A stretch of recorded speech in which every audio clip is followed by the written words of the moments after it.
श्री महालक्ष्मीची कहाणी. श्री गणेशाय नमः. आटपाटनगर होतं. तिथं एक राजा राहत होता. त्याला दोन बायका होत्या. एक आवडती होती, दुसरी नावडती होती. आवडतीचं नाव पाटमाधव राणी आणि नावडतीचं नाव चिमादेवी राणी होतं. त्या राजाला एक शत्रू होता. त्याचं नाव नंदनबनेश्वर होतं. तो क्षणी वडे, क्षणी बुडे, क्षणी अंतराळी जाई, क्षणी पाताळी जाई असा राजाच्या पाठीस लागला होता. त्यामुळे राजा वाढत चालला होता. एके दिवशी राजाने सर्व लोक बोलावले. नंदनबनेश्वराला मारा म्हणून आज्ञा केली. सर्व लोकांनी राजाला बरं म्हटलं. त्याला जिकडं तिकडे शोधू लागले. त्याच्या नगरात एक म्हातारीचा लेक होता. तो आपल्या आईला म्हणू लागला, आई आई मला भाकरी दे, मी शत्रूला मारायला जातो. म्हातारी म्हणाली, बाबा तू गरिबाचा पोर, 4 पावलं पुढं जा, झाडाआड वाळली भाकरी खा, म्हणजे लोक तुला हसणार नाही. पोरानं बरं म्हणून म्हटलं. म्हातारीनं भाकरी दिली. म्हातारीचं पोर भाकरी घेऊन निघाला. सगळ्यांच्या पुढे गेला. इतक्यात संध्याकाळ झाली. सर्व लोक घरी आले. त्यांना नंदनबनेश्वर काही सापडला नाही. तशी राजाला फार काळजी लागली. पुढं फार रात्र झाली. म्हातारीचा पोर तिथंच राहिला. पुढं मध्यरात्री काय झालं? नागकन्या देवकन्या तिथं आल्या. महालक्ष्मीचा वसा सांगू लागल्या. पोरानं विचारलं, बाई बाई ह्यानं काय होतं? त्यांनी सांगितलं, पडलं झडलं सापडतं, मनी चिंतलं कार्य होतं. इतकं ऐकल्यावर तोही त्यांच्याबरोबर वसा वसू लागला. पूजा केली. घागरी फुंकल्या. पहाटेस महालक्ष्मी माय कोल्हापुरात जाती जागती झाली. तसा नागकन्या देवकन्यांनी आशीर्वाद मागितला. तसा त्यानेही मागितला. तसा देवीने दिला. राजाचा शत्रू मरेल, तुझला अर्ध राज्य मिळेल, अर्धे भांडार मिळेल, माडीसी माडी बांधील, 9 लवाट नाव ठेवील, तो वैरी डावा पाय मस्तकी घेऊन उद्या राजाच्या अंगणात पडेल, असं म्हणून देवी अदृश्य झाली. म्हातारीचा पोर घरी आला. दुसऱ्या दिवशी राणी पहाटेस उठली. परसात आली. राजाचा वैरी मेलेला पाहिला. तिला आनंद झाला. तशी तिनं ही गोष्ट राजाला जाऊन सांगितली. राजानं चौकशी केली. म्हातारीचं पोर सगळ्यांच्या मागं होतं. त्यानं ह्याला मारलं असेल असं लोकांनी राजाला सांगितलं. राजानं त्याला बोलावणं धाडलं. म्हातारीचं पोर राजाच्या घरी आला. त्यानं राजाला विचारलं, महाराज महाराज आळ नाही केला, अन्याय नाही केला, मला इथं का बोलावलं? राजा म्हणाला, भिवू नको, घाबरू नको, माझा वैरी नंदनबनेश्वर कोणी मारला? सगळे लोक तुझं नाव सांगत आहे, याचं कारण काय ते सांग. राजाला पोर म्हणाला, राजा मी मारला नाही, पण मी देवीला प्रसन्न केले. तो देवीच्या वरानं मेला. राजा म्हणाला, ती देवी कोणती? तिला तू कोठे भेटलास? पोर म्हणाला, सगळ्यांच्या पाठीमागून निघालो, त्यांच्या पुढं थोडा गेलो, शिळी भाकर झाडाआड करून खाल्ली. येता येता रात्र झाली. झाडाखाली वस्ती केली. रात्री नागकन्या देवकन्या तिथे आल्या. त्यांनी महालक्ष्मीचा वसा वसला. त्याची मी चौकशी केली. पुढं मी पूजा केली. घागरी फुंकल्या. पहाटेस महालक्ष्मी माय कोल्हापुरात जाती जागती झाली. सर्वाला आशीर्वाद दिला. तसा मलाही दिला. तुला आशीर्वाद काय मिळाला? मला आशीर्वाद असा मिळाला की शत्रू मरेल, अर्धे राज्य मिळेल, अर्धे भंडार मिळेल, माडीसी माडी बांधील, 9 लवाट नाव ठेवील, असं म्हणून देवी अदृश्य झाली. मग आम्ही उत्तर पूजा केली. तातू घेऊन घरी आलो. तो तुमचं बोलावणं आलं. राजानं हकीकत ऐकली. आनंदी होऊन पोराला अर्धे राज्य दिले, भांडार दिलं, माडीसी माडी बांधून दिली, 9 लवाट नाव ठेवलं. पुढं म्हातारीचं पोर आनंदानं वागू लागला. ही बातमी राणीला समजली. राणीनं 9 लवाटाला बोलावणं धाडलं. महालक्ष्मीचा वसा कसा करावा म्हणून विचारलं. 9 लवाटानं तातू दाखविला. तिला सांगितलं, आश्विन मास येईल, पहिली अष्टमी येईल, त्या दिवशी 16 सुताचा तातू तेल हळद लावून करावा. 16 दुर्वा, 16 तांदूळ घेऊन तुळशीचे पानं पंचामृतीने पूजा करावी. 16 अर्धे द्यावीत. मग धूप दीप दाखवावा. नैवेद्य दाखवून कहाणी करावी. त्या 6 वसा घेणे असेल त्यानं तातूची पूजा करावी. तातू हातात बांधावा. दुसरी कहाणी चतुर्थीला व तिसरी चतुर्दशीला करावी. याप्रमाणे दर आश्विन मासी करावं. तिनं वसा समजून घेतला. ती व्रत पाळू लागली. पुढं एके दिवशी काय झालं? राजा राणीच्या महाली आला. सारी पाठ खेळू लागला. राजानं राणीचा तातू पाहला. हे काय म्हणून विचारलं. राणीनं तातूची हकीकत सांगितली. राजा म्हणाला, माझे घरी हारे बहू, दोरे बहू, कांखणे बहू, व्रताचं सूत तोडून टाक, मला याची गरज नाही. पुढं रात्र झाली. राजा राणी निजले. सकाळी दासी बटकी महाल झाडू लागल्या. केरात त्यांना तातू सापडला. दासींनी तो तातू 9 लवाटाला दिला. त्याला राणीचा राग आला. तितक्यात एक चमत्कार झाला. त्याला नावडती चिमादेवी राणी भेटली. तिनं तो तातू मागितला. हा म्हणाला, उतशील, मातशील, घेतला वसा टाकून देशील. तिनं सांगितलं, उतणार नाही, मातणार नाही, घेतला वसा टाकणार नाही. तसा तातू तिच्या हवाली केला व राणीला वसा सांगितला. पुढे आश्विन मासाला पहिली अष्टमी आली. त्या दिवशी काय चमत्कार झाला. देवी महालक्ष्मीनं म्हातारीचं सोंग घेतलं. पाट माधव राणीचे महाली गेली. महालक्ष्मीनं तिला आठवण आहे किंवा नाही हे पाहू लागले. तो घरात कोठे काहीच तयारी दिसेना. तेव्हा ती पाट माधव राणीला म्हणू लागली, अगं अगं पाट माधव राणी, पुत्राची माय, आज तुझ्या घरी काय आहे? राणीनं उत्तर दिलं, आज माझ्या घरी काही नाही.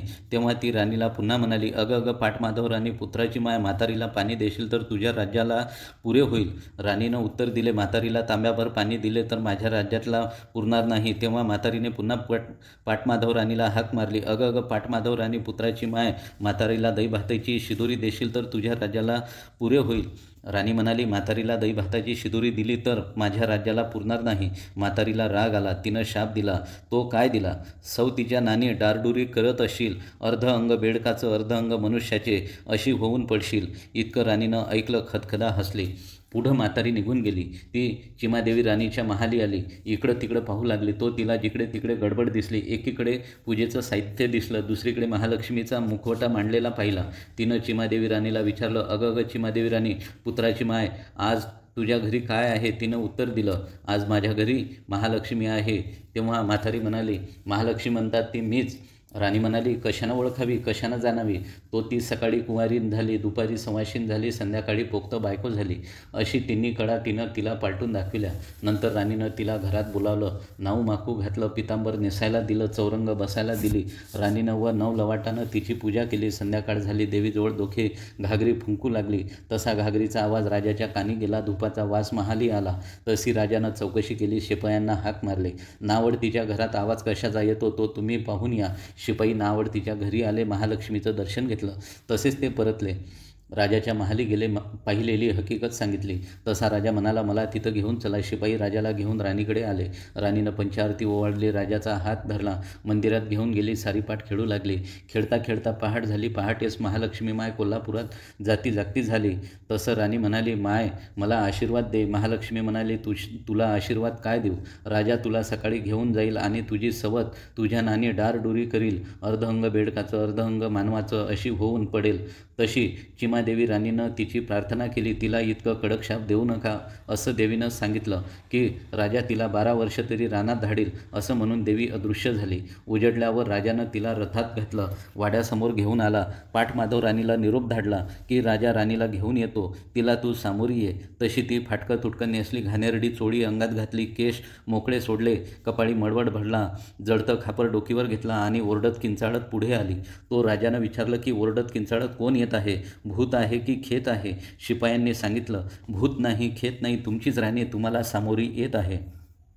राजा म्हणाला, तिला रानात नेऊन मारून टाका. अशा शिपायांना हुकूम केला आणि आपण उठून महाली आला. राजा राणी सुखानं नांदू लागले. इकडे शिपायांनी पाटमाधव राणीला रानात नेले. तिला राजाचा हुकूम सांगितला. राणी मुळमुळू रडू लागली. तसं शिपायांनी सांगितले, राणी राणी रडू नको. आम्ही तुझ्या हातचे खाल्लेले प्याल्लेले आहोत. आमच्यानं तुला मारणे होणार नाही म्हणून तुला आम्ही सोडून देतो. पुन्हा तू या राज्यात काही येऊ नको असे म्हणाले. राणीला तेथे सोडून दिलं. आपण तिथून नगरात परत आले. नंतर ती फिरता फिरता एका नगरात गेली. पहिल्यांदा कुंभाराच्या आडीत गेली. तिथं नव्या राणीला नवा कळस घडवीत होते, परंतु एकही कळस उतरेना. त्यांनी चौकशी केली. नव माणूस कोण आला आहे ही सापडली. त्यांनी तिला हाकलून पेटून लावली. पुढं ती कासाराच्या ओढीत गेली. तो तिथं नव्या राणीला नवा चुडा करीत होते, पण एकही चुडा उतरेना. तेव्हा चौकशी केलं, नव माणूस कोण आला आहे? तेव्हा ती सापडली. लोकांनी तिला हाकलून पेटून लावली. तिथून निघाली. सोनाराच्या आडीत गेली. तिथं नव्या राणीला नवा दागिना घडवीत होते, तो एकही दागिना उतरेना. तेव्हा चौकशी केली, नव माणूस कोण आला आहे? तेव्हा ती सापडली. लोकांनी तिला हाकलून पेटून लावली. तेथून निघाली. ती साड्यांच्या आडीत गेली. तिथं नव्या राणीला नवी साडी विणत होते, पण एकही साडी उतरेना. मग त्यांनी तेव्हा चौकशी केली, नव माणूस कोण आला आहे? इकडे तिकडे पाहू लागले. ही सापडली. मग तिला तेथून हाकून पेटून लावले. पुढं ती रानात निघून गेली. जाता जाता ऋषीच्या गुफा दृष्टीस पडली. तिथं गेली. तो ऋषी ध्यानस्थ बसले होते. ती तिथंच राहिली. ऋषी स्नानाला गेले म्हणजे ती आपली झाड सारवण करून पूजा मांडून ठेवी. अशी तिनं 12 वर्ष सेवा केली. ऋषी प्रसन्न झाले. ते म्हणाले, इथं झाड सारवण कोण करतं? त्यांनी माझ्यासमोर यावं. तशी ती ऋषीच्या पुढं आली. नमस्कार केला. ऋषींनी झाडा सारवणाचं कारण विचारलं. ती म्हणाली, अभय असेल तर सांगते. ऋषींनी अभय दिलं. राणीनं पहिल्यापासून हकीकत सांगितली. ऋषींनी पोथ्या पुस्तकं वाचून पाहिली. तो तिच्यावर महालक्ष्मीचा कोप आहे असं समजलं. ऋषींनी तिच्याकडून महालक्ष्मीची पूजा करविली. रात्री घागरी फुंकल्या. पहाटे महालक्ष्मी माय कोल्हापुरी जाती जागती झाली. तसा राणीनं आशीर्वाद मागितला. देवी रागावली. ऋषींनी देवीजवळ क्षमा मागितली. तेव्हा देवीनं उशाप दिला, ह्या झाडाखाली सगळी तयारी कर. पाय धुवायला पाणी ठेव, चंदनाची उटी ठेव, फराळाची तयारी कर, कापुरी विडा ठेव, वाळ्याचा पंखा ठेव. त्याला सगळ्याला तुझ्या हाताचा वास येऊ लागेल. राजा इथं आज उद्या येईल, तहानलेला असेल. त्याचे शिपाई थंड पाण्याचा शोध करतील. तेही सगळी तयारी पाहतील. राजाला जाऊन सांगतील. नंतर राजा इथं येईल. त्याचप्रमाणे दुसऱ्या दिवशी राजा इथं आला. थंडगार छाया पाहिली. स्वस्त बसून विश्रांती घेतली. नंतर पाय धुतले, घोटभर फराळ केला, पाणी प्याला, कापुरी विडा खाल्ला. आत्मा थंड झाला. पुढं राजाने शिपायांना विचारले, इथं मी पाणी प्यालो, फराळ केला, विडा खाल्ला, ह्याला सगळ्याला पाटमाधव राणीच्या हाताचा वास कसा आला? तेव्हा शिपाई म्हणाले, अभय असेल तर सांगतो. राजानं अभय दिलं. तेव्हा शिपाई म्हणाले, आम्ही तिच्या हातचं खाल्लं प्याल्लं. आमच्याने तिला मारणे झाले नाही म्हणून आम्ही तिला जिवंत सोडून दिले. राजा म्हणाला, असे असेल तर तिचा आसपास शोध करा. शिपाई निघाले. ऋषीच्या गुफा पाहिल्या. तिथं ती सापडली. राजाला जाऊन शिपायांनी सांगितलं. राजा उठला, ऋषीच्या गुफेत गेला. त्यांचं दर्शन घेतलं. ऋषींनी ओळखले. त्याला सर्व हकीकत सांगितली. पुष्कळसा बोध केला. राणीला नमस्कार करावा याला सांगितला. नंतर तिला हवाले केले.